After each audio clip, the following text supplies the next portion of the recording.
దానికి ఉదాహరణ మొన్నటి మున్సిపల్ ఎన్నికలు.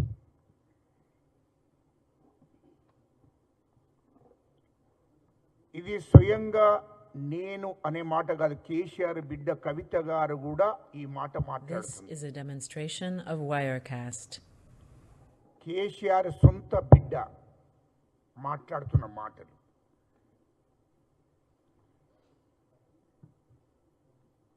ఇక ఈ రాష్ట్రంలో అతి త్వరలో బీఆర్ఎస్ గురించి మాట్లాడుకునేటువంటి పరిస్థితి లేకుండా పోతుంది.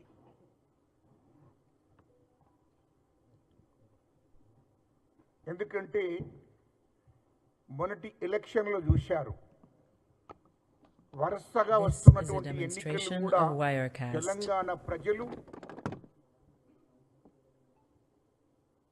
కేసీఆర్ దొరకు, కేటీఆర్ దొరకు, హరీష్ రావు దొరకు తగిన గుణపాఠం చెప్పారు. టోటల్గా చూస్తే కేసీఆర్ కుటుంబానికి తగిన గుణపాఠం చెప్పుకుంటూ వస్తున్నారు తెలంగాణ ప్రజలు. 2023లో జరిగినటువంటి అసెంబ్లీ ఎన్నికల్లో బీఆర్ఎస్ పార్టీని భూస్థాపితం చేసింది తెలంగాణ ప్రజలు.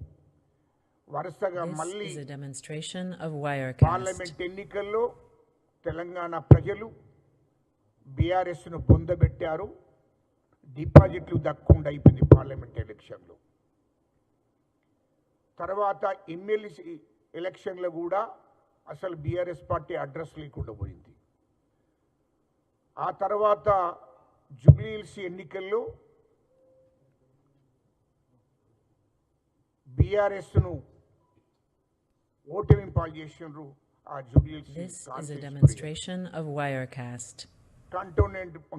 కంటోన్మెంట్ ప్రజలు కూడా మరి బీఆర్ఎస్ లేకుండా చేశారు. సర్పంచ్ ఎన్నికల్లో కూడా తెలంగాణ ప్రజలు మరి కాంగ్రెస్కి పట్టం కట్టారు, బీఆర్ఎస్ను పొందబెట్టారు. మున్సిపల్ ఎన్నికల్లో కూడా మరి బాగా ఎగిసిపడ్డాడు కేటీఆర్, హరీష్ రావు. ఏమైంది? చెప్పుకుందామంటే కూడా అడ్రస్ లేనటువంటి బీఆర్ఎస్ కనుమరుగైపోయింది మున్సిపల్ ఎన్నికల్లో. తెలంగాణ ప్రజలు కాంగ్రెస్ పార్టీకి పట్టం కట్టారు.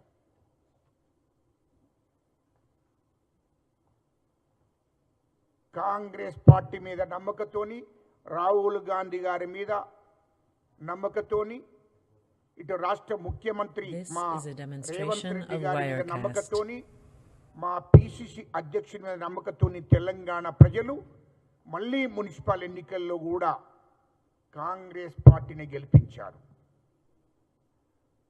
రాష్ట్ర వ్యాప్తంగా ఎక్కడ చూసినా కాంగ్రెస్ పార్టీ అనే విధంగా తెలంగాణ ప్రజలు ఓట్లేశారు. మళ్ళీ సిగ్గు లేకుండా హరీష్ రావును ఆర్ఎస్ ప్రవీణ్ కుమార్ నిన్న మాట్లాడుతున్నారు. కనీసం సిగ్గన్న ఉండాలి. ఏ ముఖం పెట్టుకొని మాట్లాడుతున్నారు? ఇంకా హరీష్ రావు మాట్లాడుతున్నారు, ఇది రేవంత్ రెడ్డి గారి రాజ్యం అని మాట్లాడుతున్నాడు. అసలు రాజ్యాంగాన్ని పక్కకు పెట్టి రేవంత్ రెడ్డి గారి రాజ్యాన్ని నడిపిస్తున్నాడని చెప్తున్నాడు. ఎట్లా సిగ్గు లేకుండా మాట్లాడుతున్నావు హరీష్ రావు? నాకు అర్థం కాదు. మీరు రాజ్యాంగం గురించి మాట్లాడే అర్హత మీకుందా? రాజ్యాంగం గురించి మీరు చెప్తున్నారా? 2014 నుంచి 2023 దాకా అసలు రాజ్యాంగం గురించే మాట్లాడినటువంటి వాళ్ళు, అసలు రాజ్యాంగాన్ని పట్టించుకోనటువంటి మీరు, చట్టాల గురించి పక్కకు పెట్టిన మీరు మళ్ళీ కొత్తగా రాజ్యాంగం గురించి మీరు మాట్లాడుతున్నారు హరీష్ రావు. ఎందుకంటే ప్రజలు చూస్తున్నారు, తెలంగాణ ప్రజలు చూస్తున్నారు. హరీష్ రావు ఏ కొద్ది కూడా మీకు సిగ్గుంటే ఇంకొకసారి రాజ్యాంగం గురించి మాట్లాడకు. ఇయ్యలో తెలంగాణ ప్రజలు నిర్ణయించుకుంటున్నారు ఎవరు మాకొస్తే బాగుంటది. 10 ఏండ్లు రాచరిక పరిపాలన జరిగింది తెలంగాణలో. రజాకారుల పరిపాలన This జరిగింది is a తెలంగాణలో. demonstration of Wirecast. అది తెలంగాణ ప్రజలకు అందరికి కూడా తెలుసు. భారత రాజ్యాంగానికి అనుగుణంగా నిర్ణయాలు 10 ఏళ్ళు తీసుకోలే మీరు. చట్టాలను కూడా మీరు అవమానపరిచారు. ఇది వాస్తవం. అవిటి గురించి మీకు మాట్లాడే అర్హత ఎక్కడిది అంటున్నా నేను.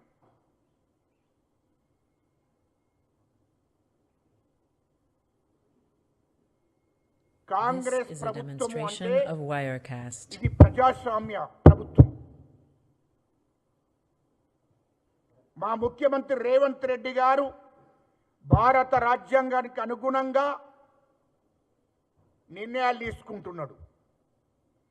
చట్టాలను గౌరవించి నిర్ణయాలు తీసుకుంటున్నాడు మా ముఖ్యమంత్రి రేవంత్ రెడ్డి గారు. ఇది ప్రజా పరిపాలన, అది గుర్తుపెట్టుకోండి.